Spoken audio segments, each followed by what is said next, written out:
Greetings, welcome, and thank you so much for joining me. It's Christian, founder of the Reiki Business Collective, author of the Reiki Business Ready book, and host of the Build Your Reiki Business podcast. And in this video, I'm sharing with you my top 3 tips for a mobile Reiki practice. Now, what exactly is a mobile Reiki practice? Well, this is where you are going to the client. And so the client is not coming to you in your office. You are going to the client, whether that is in the client's home or some other location, but you are traveling to the client rather than having them come to you in your office or home setting.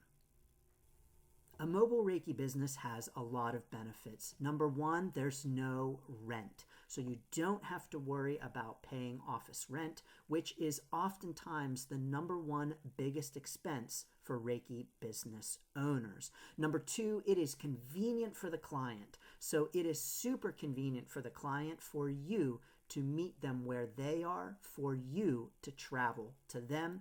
And number 3, it is flexible. There's a lot of flexibility for you to set your own schedule, your own hours, and to not have to worry about having fixed hours at an office where you are paying for a specific maybe day or time, day of the week or whatever it might be. You don't have to worry about that. There's a lot of flexibility with a mobile Reiki business. But for as great as a mobile Reiki business can be, there are also some drawbacks. There are a few cons. Here are 3 cons of having a mobile Reiki business.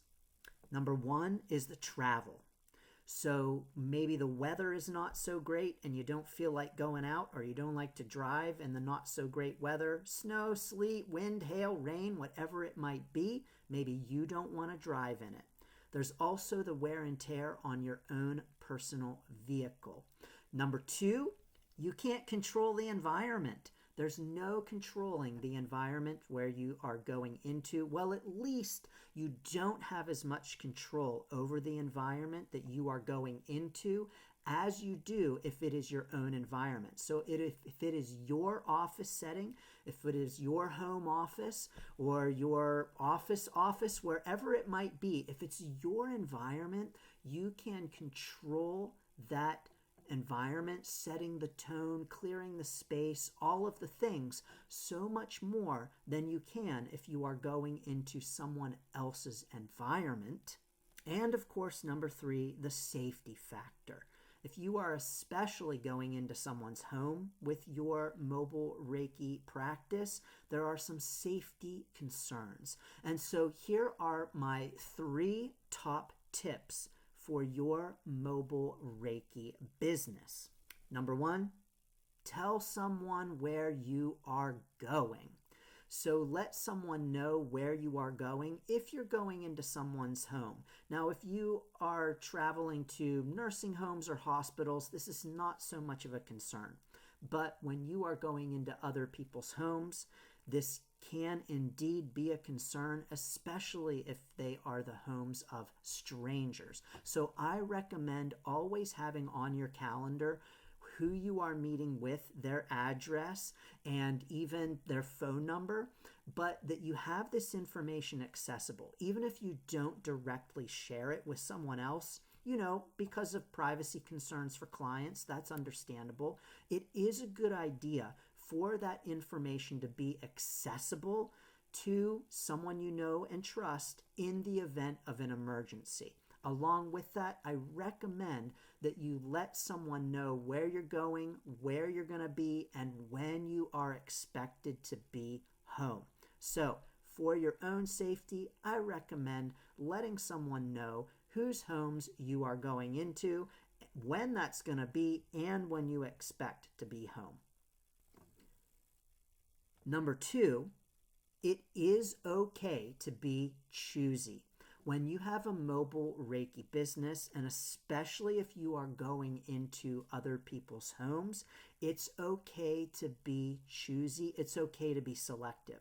This means that you may choose to only travel to the homes of friends or friends of friends So people you know and people who know those people. You may even want to set parameters around the kinds of homes that you will go into.